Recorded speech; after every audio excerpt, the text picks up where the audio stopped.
नाज़रीन अस्सलामु अलैकुम वरहमतुल्लाहि वबरकातुहू। और बाल है खैर मकदम है। आपके सामने ये देख रहे हैं, ये धरना प्रदर्शन हो रहा है मुस्लिम लाइब्रेरी मोमिनपुरा नागपुर में।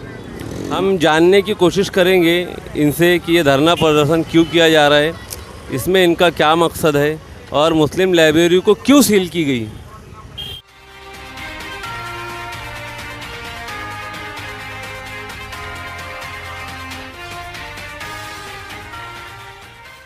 अस्सलाम वालेकुम। ये मुस्लिम लाइब्रेरी बचाओ कमेटी की तरफ से हम आपके सामने मुखातिब हैं। असल ये लाइब्रेरी जो है 13,500 स्क्वायर फीट में इसकी जगह थी, जो लाइब्रेरी के लिए महानगर पालिका ने लीज़ पर दी थी। और उसमें कंडीशन ये थी, ये जगह असल में नज़ुल की थी, नज़ुल से कारपोरेशन को ट्रांसफ़र हुई है। कारपोरेशन ने इसको 3 टप्पे में लाइब्रेरी को लीज़ पर दिया और वो लीज़ पर दिया। और लीज़ पर देने के बाद में लीज़ में कंडीशन ये थी कि आप इसको सिर्फ लाइब्रेरी के लिए यूज़ करेंगे। और उसी एतबार से पुराने हमारे पूर्वज जो थे यहाँ पर, ख़ास करके जो पुराने पूर्वजों ने इसकी बुनियाद डाली, जिसके मेन करता धरता जो थे उस वक्त के MLA यूसुफ शरीफ साहब थे,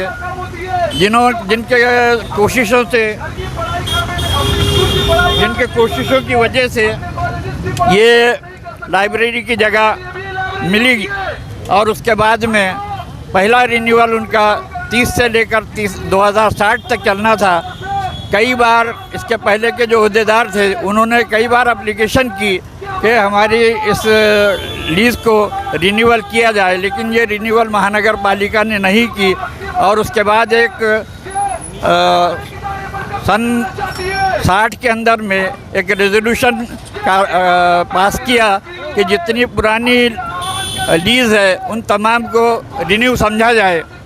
उसके बाद भी हम लोग जो है कोशिश करते रहे और यहाँ के पुराने लोगों ने भी बहुत कोशिश की।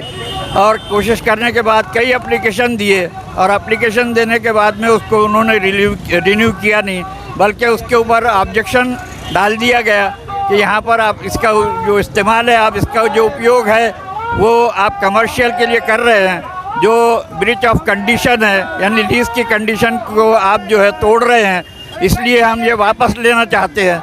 और इस तरीके से कई नोटिस आए। यहाँ जो नई बॉडी 2012 में आई, उनके साथ में हमने मिलकर बहुत कोशिश की इसको बचाया जाए, कोर्ट केसेस वगैरह भी किए, लेकिन कोई फ़ायदा हुआ नहीं, क्योंकि सत्ताधारी वही है जिनके हाथ में सत्ता है और पॉलिटिक्स भी वही चल रहे हैं।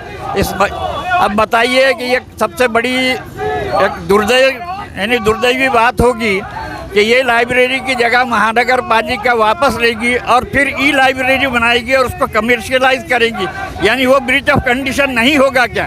इसको ज़रा सोचा जाए और इसके ऊपर थोड़ा सा सोचकर इस आंदोलन में हम तमाम को शरीक होना चाहिए। ये 1930 की बिल्डिंग है जो हमारे पूर्वजों ने बनाया है, इसको बचाना हमारे लिए लाजमी है।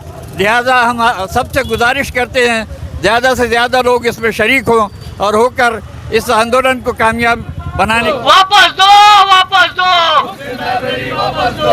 नहीं चलेगी, नहीं चलेगी, तानाशाही नहीं चलेगी, नहीं चलेगी, नहीं चलेगी, तानाशाही नहीं चलेगी, नहीं चलेगी, नहीं चलेगी, तानाशाही नहीं चलेगी। वापस दो, वापस दो, मुस्लिम लाइब्रेरी वापस दो, वापस दो, वापस दो, मुस्लिम लाइब्रेरी वापस दो।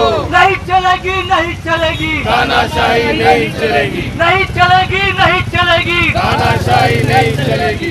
एक हो जाओ तो बन सकते हो खुर्शीद और कमर भी, एक हो जाओ तो बन सकते हो खुर्शीद और कमर भी, वरना इन बिखरे हुए जर्रों में क्या रखा है।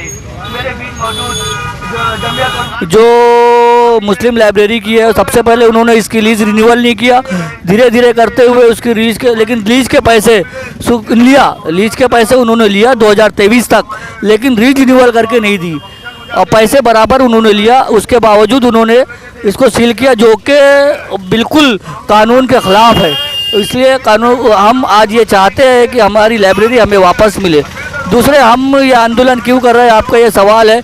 आपको मालूम है इतनी बड़ी ज़मीन, इतना बड़ा इलाका हमारे समाज के पास, हमारे कौम के पास पूरे मध्य नागपुर, क्या पूरे नागपुर में नहीं है। इस अगर और यहाँ अगर गरीब बच्चे तालीम हासिल करते थे, ये आपको भी मालूम है। और हम ये चाहते हैं कि ठीक है, लाइब्रेरी से जो कमेटी रही होगी उनसे कोई गलती हुई होगी, अब हम इसे अपने हाथ में लेकर पूरी तरह से हम बच्चों की तालीम के लिए इसे खोलना चाहते हैं। कॉरपोरेशन और उनके जो अफसरान आते हैं उनका कहना ये है कि जो मुस्लिम लाइब्रेरी और ग्राउंड को सील किया गया, कभी महक की तरह हम गुलों से उड़ते हैं, कभी महक की तरह हम गुलों से उड़ते हैं, कभी धुओं की तरह पर्वतों से उड़ते हैं। जैसा कि कॉरपोरेशन के जो लोग यहाँ आते हैं, ऑफिसर आते हैं, उनका कहना यह है कि हमें मुस्लिम लाइब्रेरी से उतनी दिक्कत नहीं थी। यहाँ जो क्राउड हुआ, यहाँ अतिक्रमण हुआ, जो कमर्शियल जो क्राउड हुआ, उस वजह से हमको ये काम ज़्यादा ज़रूरी करना पड़ा। भाई, अतिक्रमण हटाना किसका काम है? अतिक्रमण हटाना शहर को, पूरे शहर में अतिक्रमण आप हटा रहे हो।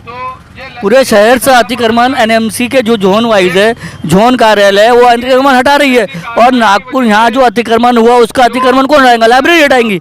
लाइब्रेरी के हाथ में ये ताकत दी क्या आपने? लाइब्रेरी के हाथ में पुलिस फोर्स है क्या? कमेटी के हाथ में कोई ताकत है कि वो अतिक्रमण हटाए? बता कौन हटाएगा? ये तो बेवजह सवाल है, इसका जवाब आप भी दे सकते हो कि अतिक्रमण कौन हटाएगा। अतिक्रमण हटाने का काम सिर्फ और सिर्फ एनएमसी का है, ना कि मुस्लिम लाइब्रेरी कमेटी का।